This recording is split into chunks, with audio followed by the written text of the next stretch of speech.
po sa Iba Family's Love TV. For today's video po is update po tayo sa mga hen and sa stock po natin dun. Pati na rin po sa breederan natin. Yan. So kung gusto nyo po panood lang lahat ng yan sa mga di po nakakapag-subscribe, syempre, huwag nyo po kakalimutan mag-subscribe and press the notification bell para lagi po updated sa new videos po namin. Paki-like, follow, and share na rin po. Intro po muna tayo. Let's go!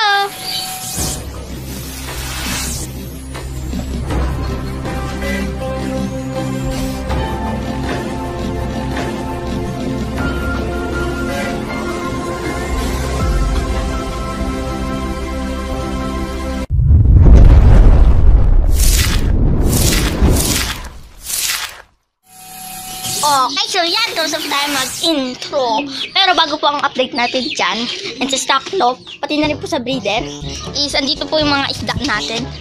Yan. So binibilad po natin. So dinaing nga po nila tita and mami to kahapon. Yan. So andito lang po tayo sa labas, na board po tayo, kaya po tayo nag-vlog. Yan, dahil binabantayan po natin to, baka anuhin po ng pusa.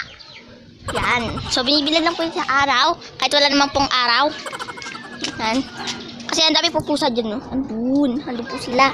Yan, nakaabang. Okay, so yan. Ay, yung mga natira pong isda. Yan, so pinamigay na po natin sa mga kapitbahay natin. Pati po yung mga ibang talong. Yan. So, nag-share nga po tayo ng blessings. Yan. Doon po kala Ate Burgie. Pati po dito. Yan. Okay, so update na po tayo sa mga hen. Okay, so ito po, babaligtarin ko lang po yung camera. Ito na po medyo madumi, so papalitan na po natin ang karton namin dahil wala pa po tayo karton. Nangihingi po tayo. Okay, so ayan, binaba na po namin si Tisay dahil nakuha na po mga inakay nila, yung mga gift birds po natin kila dito kahapon. Yan. So, andito rin po yung mga pudena. Yan, masigla naman po sila. Pasensya na po sa mga dumi at sa mga kumakain po dyan. Okay. So, yung mga dating inakay po nila Anda, ayan, lumaki na po sila. Ito po siya, pati po ito, yan, sila Anda po yan. And, andito na rin po si Jimbo, sinuli na po ni Tito Sonny. Yan. And, binrake na rin po natin si Lexi dahil nakabid po siya nung last month. Binrake na po natin siya. Pati po si Taitu. So, dito po namin nanipat yung mga hen. Yan. And, ito po yung tanim natin na oregano. And dito na po sa baba ay sila Naruto. So, pinakawalan na po natin yung mga aso. Yun po yung isa. Chloe! So, tulog po siya na po yan. Okay, so ito po sila Naruto.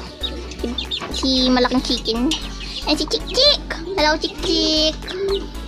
So, pasensya na rin po sa dumi. Medyo madumi pa po yung kulungan nila. Hello, Chik! Lak-lak mo na, no? Oh, lak-laki. Oh, okay, so din naman po tayo sa stock lot. And meron po nababa ng ano doon. So, binaba daw po si Japan. Okay, so dito na po tayo sa stock lot. Balik po yung padlock. Yan, so yung mga nakay po sa taas, yan, binaba na rin po natin. Ito po sila, ay, ito po pala yung bigay ni Kuya Marlon. Ayun. Nasa na iba? Ito po. Yan. Pati po yung dalawang yun.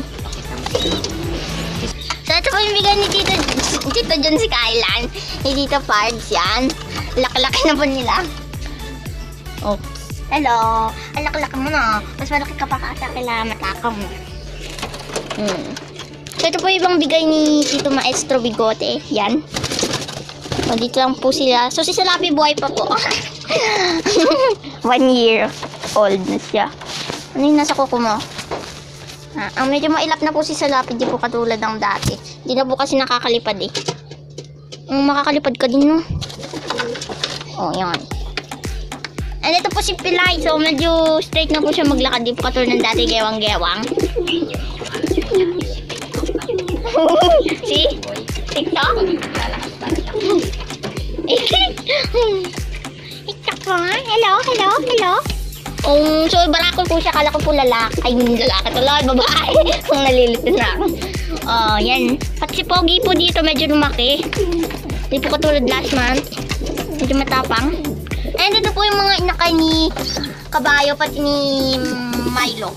Yan, so ang ganda po ng kulay. Oh, parang Nutella. Duko, patingin lang naman sa camera. Uy, yan, ito po yung isa. Yung isa po may kidlat. Ayun. Ay, isipan ko kayo magandang names, no? Okay, so yun lang po update natin sa Stacklop. Sensya na rin po sa dumi. Eh, doon naman po tayo sa mga breeder. Update ko si Chloe.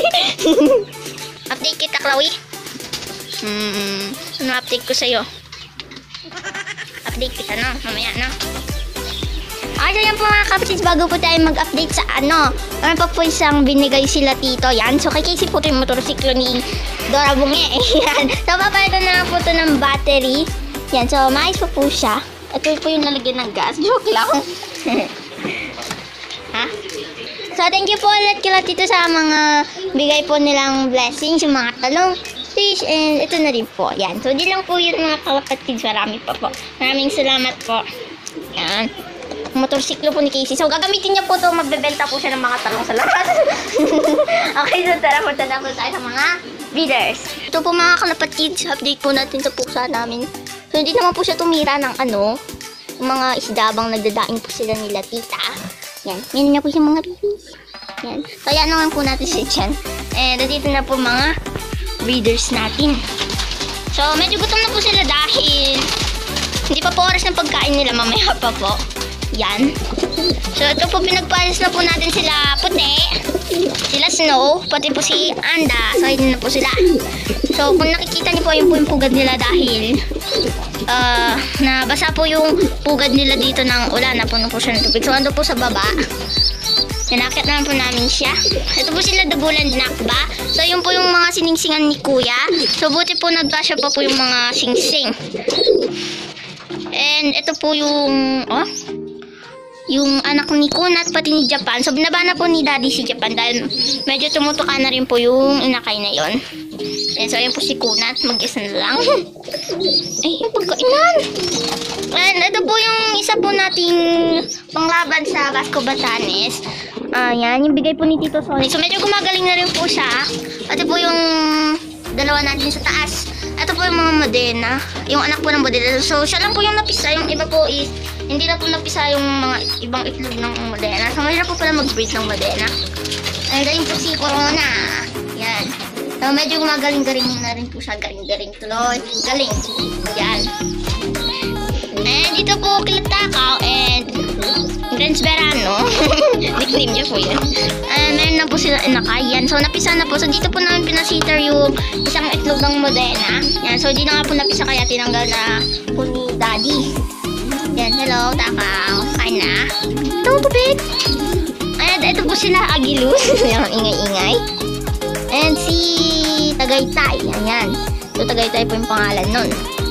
Ang galing po kay Tito Mervin Magsino. Yan. And ito po yung galing kay Kuya Partners, kay Kuya Chard. Ayun, yung Grisel. So, siya po yung, anak niya po yung Grisel dun sa baba, yung inakay. Ito po si Sabana. Yan.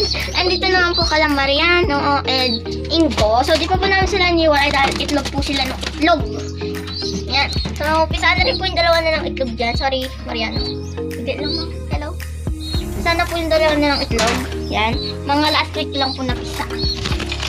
Yan. So, ito lang po update natin sa mga breeders. Yan. So, sa baba po, mag-shoutout po tayo yung mga nag-comment po sa last video natin and yung mga nag-comment din po sa new upload po natin. Yan. Kung saan po dumating sila dito. Yan. So, thank you po ulit kila tita sa mga binigay po nila. Maraming salamat po. And, update ko na rin po kayo sa loob ko sa taas. So, tara na po tayo dun. So, medyo natatakot na po ako dito. Dahil matagal-tagal nga rin po tayo hindi nakaakit sa loob. Yan. So, tinanggal na po yung tali doon. Ito, tinanggal na po yung tali. Kaya kailangan po talaga magdandahan. Yan. So, ito na po yung loob. Yan. So, medyo tinanggal na po ni Daddy yung mga excess. And, medyo hindi naman po nagbago ang view. Yan. Hawak lang po tayo. Yan. So, dito po yung mga ibang gamit ni Daddy. So, ito po gagamitin na lang po ulit natin yung mga scrap. Aayusin na lang po ni Daddy. Ito po yung trapdoor. Yan. So, medyo marami na po siyang mga sapot ng gagamba. Na may mga gagamba po dun. And yung box perch po natin. So, lilinisin na lang po natin kapag nakabit na po siya sa loob. So, ito po yung plano ni Daddy is, dito na po yung breeder cage. So, di ko po alam, pero pati na po alam po sa plano niya, yan. Dito po daw lalagay yung loft, tapos gagawa na rin daw po ng breeder cage dito para po, hindi po masyado masikip doon. So, di ko po alam yung gagawin nila sa, breeder cage na yan, kung saan po nakalagay yung mga kalapati namin. Mga breeders po. Mga breeders ko po, ayan. So, pasensya na po, medyo magulo po dyan. Yan, kasi yung mga andyan po is mga scrap materials din po yun yung galing po dito sa loob. Yan, so, sanay pa naman po ako makikita dito. Medyo madulas lang po. And as na po yung view, medyo nag-iba. Medyo nakakatakot lang po. Yan. So, di ba naman po nagbago yung view? Parang kapag nandito ka po is parang nag-aabang ka po ng ibon. And so, tagal ko rin po hindi nakaakyat dito. Yan, ngayon lang po ako makyat. Sububong ulit. Yan, ang ganda. So, namiss ko po magparonda dyan. Dyan po siya lumatambay. Pag ganyan, paikot-ikot. Pati po sa bundok ng Tralala, ayun. Okay, so, bababa na po tayo. Dahil, pagpapakain po tayo ng mga ibon. Okay? So, ang problema ko lang po ay kung paano bababa. Okay, so tara. Kailangan lang po magdandahan. So, meron pong bagong bahay na ginagawa doon. Ayun. Yan, so, dito rin po yan sa Savannah. So, wala naman pong mga na-stop po siguro dahil may bagyo. Ayan, so may nakikita po rumorondang mga kalapati doon. Yan. And, doon, ayun, meron po doon. Ay, sa court po pala, mga kalapatid, may nakita po tayo ng kalapati. Yan. So, isang araw po visit po natin sila. Kung may chance po tayo, dahil quarantine po tayo ngayon. So, wala naman po ako sa labas. At bubong po ako. Okay, so tara, bababa na po tayo. Ang daldal ko ngayon. Yan, dahil nainip po tayo. So, andun na po sa labas si Daddy. Kanina pa po ako doon. Nagbabatay ng mga daing. Okay, so yan. And ito po yung bio-pigeon tarpaulin natin. So, lilinisin din po natin yan. Kapag naayos na po yung loft. So, ito po is extend po yun ni Daddy yung loft. Hatiin niya po itong bubong. Napapalitan niya po yung alulod natin. Ayan. Kung saan po yung daanan ng tubig. Kasi pag umuulan po, medyo tumutulo-tulo po siya. Ayan.